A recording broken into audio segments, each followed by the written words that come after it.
kung kailan nga ba sinabi at inulit-ulit ni Kristo ang mga salitang ito? Kailan? Pagkaalis ni Judas.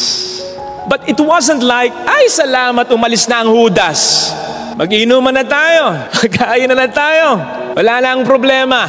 Hindi ganon ang intensyon ni Kristo kung bakit niya sinabi ang mga salitang ito. Sapagkat tandaan natin, doon pa lang nagsisimula ang mas malaking problema. Sapagkat si Judas, saan pupunta? Sa mga pagbebentahan niya kay Kristo. Pagkatapos nun, si Kristo ay nasa hardina ng Getsemane. At may lalabas na dugo mula sa kanyang katawan. Sapagkat siya'y troubled, nagugulumihanan. Aarestuhin na siya. Magkakagulo na. Iiwanan na siya ng mga alagad niya.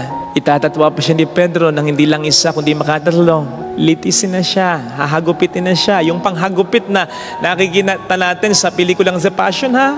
Ano? Mas malala pa nga ito. Magbubuhat na siya ng krus. Mumurahin na siya.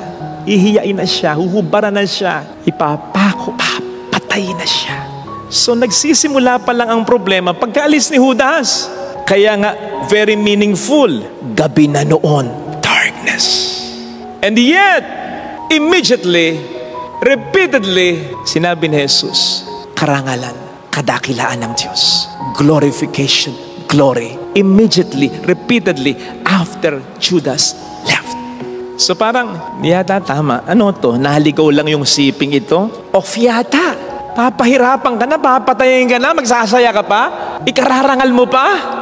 Pero yun ang isa sa mga mahalagang sinasabing mensahe ng ating mabuting balita talaga. Una, yung tulad ni Jesus, huwag tayong mag-focus sa paghihirap. Ang lagi kong sinasabi sa taong galit o kaya sa taong nahihirapan dahil sa problema, feel it, but do not feed it. Ramdamin mo, natural, matakot ka, mag-alala ka, malungkot ka, pero wag mo nga alagaan. Kawawa naman ako. Wag. Hindi ka makapag-move on pag ganyan. Wag kang mag-focus sa problema. Focus on the goal. Sa mga legend sa Facebook, sabi nga, di ba?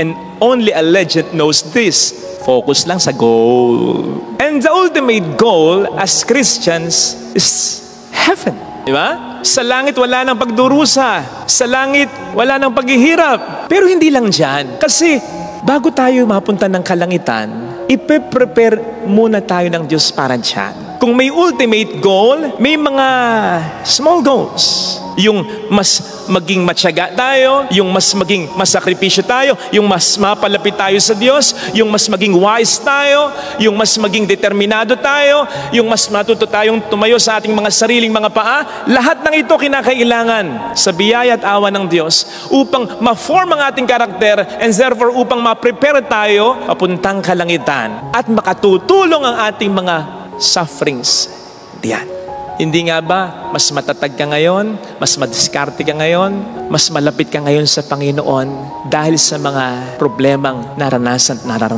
Makatutulong ang mga sakripisyong ito.